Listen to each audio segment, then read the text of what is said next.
where is he going to put the sheep? On the right. The Bible says when Jesus Christ comes to judge the world, he will put the sheep on the right and the goats on the left. Then will the king say to those on his right, come, you who have the blessing of my Father, into the kingdom made ready for you before the world was. For I was in need of food, and you gave it to me. I was in need of drink, and you gave it to me. I was wandering, and you took me in. I had no clothing, and you gave it to me. When I was ill or in prison, you came to me. Then will the upright make answer to him, saying, Lord, when did we see you in need of food and give it to you, or in need of drink and give it to you? And when did we see you wandering and take you in, or without clothing and give it to you? And when did we see you ill or in prison and come to you? And the king will make answer and say to them, truly I say to you, because you did it to the least of these my brothers, you did it to me. Amen. Amen. When the Lord Jesus Christ comes, the only people that are allowed to sit on his right hand, and when you are talking about the right hand signifies glory, power, and dominion. So the people that are going to be given power, glory, and dominion to on the last day are the people that are called sheep. Amen? Amen. So that is why this morning you must examine your life and find out what category do you belong to. Is it that of goats or sheep? Because the sheep are going to be on the right side, while the goats are going to be made to be seated on the left side. Now, Jesus was saying to them that you people, that the kingdom have been established for you, because when I came hungry, you fed me. The people said, Jesus, we never see you. Hello? How many of us have seen Jesus passing on Old Kent Road before? Hello? The same way they said, Jesus, where were you? Jesus said that, look, inasmuch as you have done it to this brother, that sister sitting down to you, you are doing it to me. Then it brings us back to what we are saying. A sister, a brother, we have 20 clothes in our wardrobe that is not wearing. But there's another sister there that has just one cloth, and you cannot, out of those 20 cloths, take one or two and give it to this sister. Amen? Amen. There was a story of a sister. She's been praying that Jesus, I read in the Bible that you appear to the disciples of old. I want you to appear to me as well. I want to see you. I want to know how you look. This was a fervent Christian. And in her dream, Jesus said, okay, daughter, I will come and visit you. On Friday, be ready, so that on Sunday, at least you will have a testimony to give in church that Jesus did it. Eventually visited you. What do you think would have happened? The sister went to the market. I don't know whether it is Old Kent Road Market or Brixton Market or wherever, or Peckham Market. He bought the best food. Different type of, I don't know the kind of food Jesus would like to eat. You know? He started taking care of our house. He started taking care of everywhere. He swept the house. In fact, he repainted the walls. He changed the carpet. He was so excited. Wow. Jesus coming to visit me. Amen? Amen. On the D-Day, in the morning, she took her bath, put on a new garment, perfume herself, put on all the makeups, modestly dressed. She was waiting. 12 o'clock, Jesus was still not there. 1 o'clock, Jesus was still not there. And in the afternoon, as he was just standing at the balcony of her door, a madman was just coming. He dressed like a madman. He was a destitute, a beggar. Not really mad, a beggar, He looked tattered. He was smelling. And he knocked at this sister's house. The door. Hello? Say yes. He said, what? You are not the one I'm expecting. I thought it's Jesus. Could you go outside? I said, please, I'm hungry. Could you just give me something to eat? The sister said, if you have nose, you can smell the food I have in the house. This food is meant for Jesus. It's not meant for a beggar like you. He said, but please, let me just have a little bit of it. He said, no. How can I give the beggar the food that I'm supposed to give to Jesus? Amen. When the man refused to go, he went into the room. He said, well, they've taught us that the broom is the something you deal with a madman. He went and took broom. He chased the man away. Amen? Amen. Throughout the night, nobody else came. And before she slept, she started praying, Lord, you never lied. You said whatever.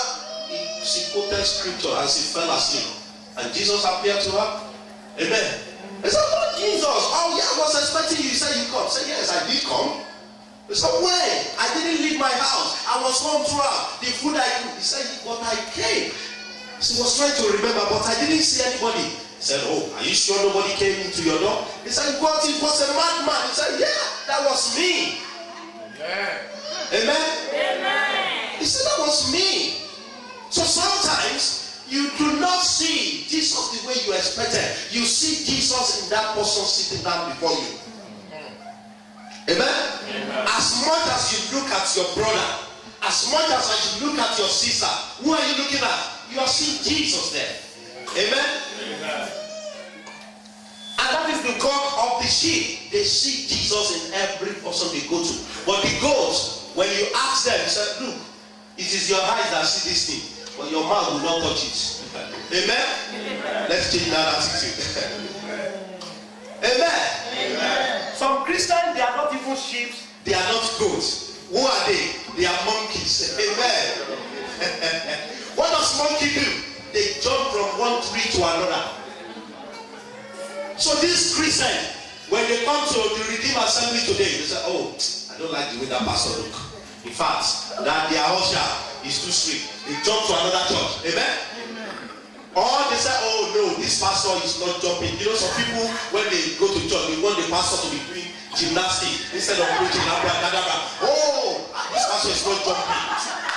I want to go to the pastor. I want to go to the church that the pastor is jumping. Amen? Amen. Or they are miracle seeker. They'll say, oh yeah, we are going to where there is signs and wonder. But you know what? Those people that are looking for signs and wonder, they become wonders themselves. How? By the time they go to all these fake prophets, they'll say, oh yeah, sister, oh, there are demons all over you. We have to take you to the river London to go and bath you. By the time they finish bathing her, what happens? After 9 months, you become pregnant. For the prophets. Is that not wonders? People will begin to wonder. How do you get pregnant? I thought you are going to look for glory. Amen. Amen. Revelation 3:16 says, accordingly, because you are lukewarm and neither hot nor cold, before long I will vomit you out of my mouth. I decree in the name of Jesus, the Lord will not vomit you out in the mighty name of Jesus. He said, I would have loved you either to be cold so that we know how to deal with you, or to be hot. But when you are lukewarm, you are neither goat nor sheep. You are monkey. I wouldn't know where you belong to. Amen? Amen. Quickly, let's look at the duty of a sheep. The duty of a sheep, as a sheep, their wounds and skin are used for sewing clothes and keep men warm. You know, Jesus said, when I had no clothing, you clothed me. So that is one thing you will know about the sheep. They love to, help others with what they have. They don't give an eye service offering. Amen. When they come to the church, they don't want, because people want to, they want people to recognize them. They come up, I'm donating 10,000 pounds in my name. Somebody shout hallelujah. You are not a sheep. Jesus said, when you want to give your gift, what do? When you want to give your gift with your right hand, your what? Your left hand must not know what you give. Those who are truly the sheep of Christ will be very observant of their shepherd and very cautious and shy of strangers. If you are a real sheep, you'll be observant of the man of God. Amen? Amen. We know that Jesus is our shepherd, but he has those that he has signed his authority on. And who are those people? They are the pastors. The moment you don't recognize or respect your pastor, then you are not a sheep. Some people are so, I don't know the word to use. When the pastor will invite a guest minister to the church, do you know what they happen? They will just leave their pastor. They will start running after that guest. Come and pray for me. Come and lay hands on me. I want to. You are not a sheep. Amen. The man of God only brought him here to bless you, not that you'll be warring against that man. Amen?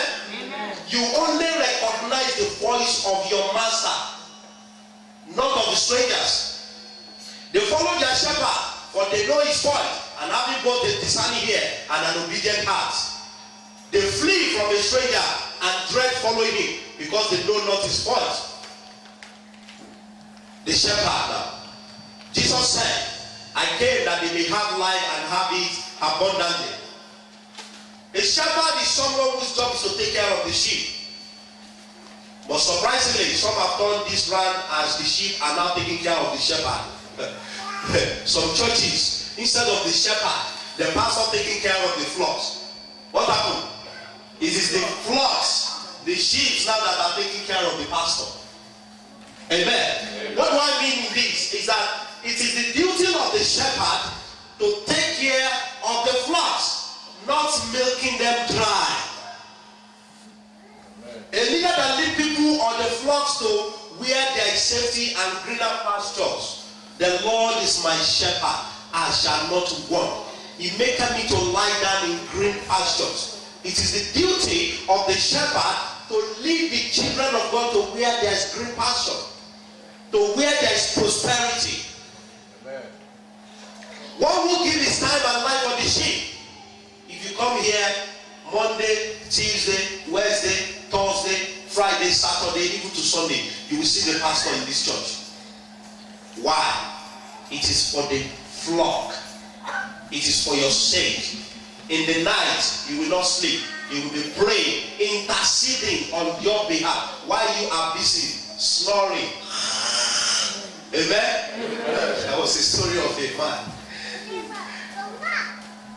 He doesn't like to pray. So when he's sleeping in the night, he's a Christian. He now went and, you know, when there are some certain signs that you're fighting trouble yourself when you are not strongly in the Lord. He said, devil, beware, a Christian live in this house. He put it on the gate in his house. Amen. The devil was passing, said, oh, a Christian is living here. Let's go and test him, whether he's a real Christian. Because he said, devil, beware, let's go and test him.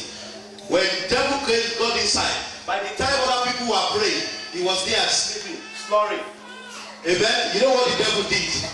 The devil just unbuttoned his trouser. That is why, you know, sometimes when you wake up in the morning, you will find some saliva in your mouth here. It's not saliva. I will tell you what happened. The devil unbuttoned his trousers and he just take out his wee and wee in this guy's mouth. The one that is swallowed and the one that will remain is the one that come out. Amen. The devil will not wee in your mouth in the mighty name of Jesus. Praise God. A good shepherd was always at ease with his sheep. A good shepherd will be at ease. You know, there is this sheep and shepherd relationship. They know and understand each other. Amen? Amen. Any shepherd that does not come into the right door, flee from that shepherd. Remember, Jesus said that those that have come before him, they were thieves and robbers. All those ones that said, oh yes, I'm a man of God. I carry my ministry to Jamaica, to Italy. Can't you see my golden rings, my Italian shoe, my... Somebody come here. I need 20,000 pound donation. Amen. To buy my jacket. When you begin to see a shepherd, no, don't make don't misunderstand me. It is good to show. But when a shepherd begin to tell you that, no, by fire, by force, you must give to me, not to God. Amen. Therefore, the shepherd had to keep constant watch over his flock. Amen. Because of my time, I'm just going to go into conclusion now. What are we trying to say? When I came into this church about a few weeks ago, the pastor was saying that the revelation that came after the prayer and fasting was that God wants to separate those people that are not Christian, and God wants to honor those that are Christian this year. And for you to fall under this grace of being recognized as a Christian, you have to live a life of sheep. Because this year, it is not just only here that this message is going on. God really wanted to know who are his own. We want to separate enough of having the weeds and the plants growing together. The goats are corrupting the sheep. We want to separate them. Brethren, examine your mind this morning. Where do you belong? If Jesus should come here today and said, I want to judge this church, the sheep, I want to bring them onto my right hand, and the goats to my left hand, where do you think you're going to be? Are you going to be on the right hand? And Jesus said, come and occupy the kingdom that have been made for you right from the beginning. Because when you finish reading that part, the sheep, the goat, he said the same thing to them. He said, the everlasting fire that have been reserved for you, go in there. They asked him, why? He said, because when I came hungry, you did not feed me. When I was in prison, you did not come to visit me. He said, they asked him, when? He said, in as much as you didn't do it. Amen? So to be qualified for this kingdom, we are going to live a life of, sheep, they will tell you that you are, I'm sorry, I don't know, let me use that language. They will say you are mumu. That you are mumu for Christ every time. You see, the pastor has used your head. Come, you are just going there. Give offering, you are just giving all your money. So that is sheep. Until you become a fool, God cannot fool you. Amen? Amen. Do you understand that? Until you become a fool, F-O-O-L, God cannot fool you, F-U-L-L. Amen? Amen. You have to become fool for God, and then God cannot fool you. Let us rise on our feet.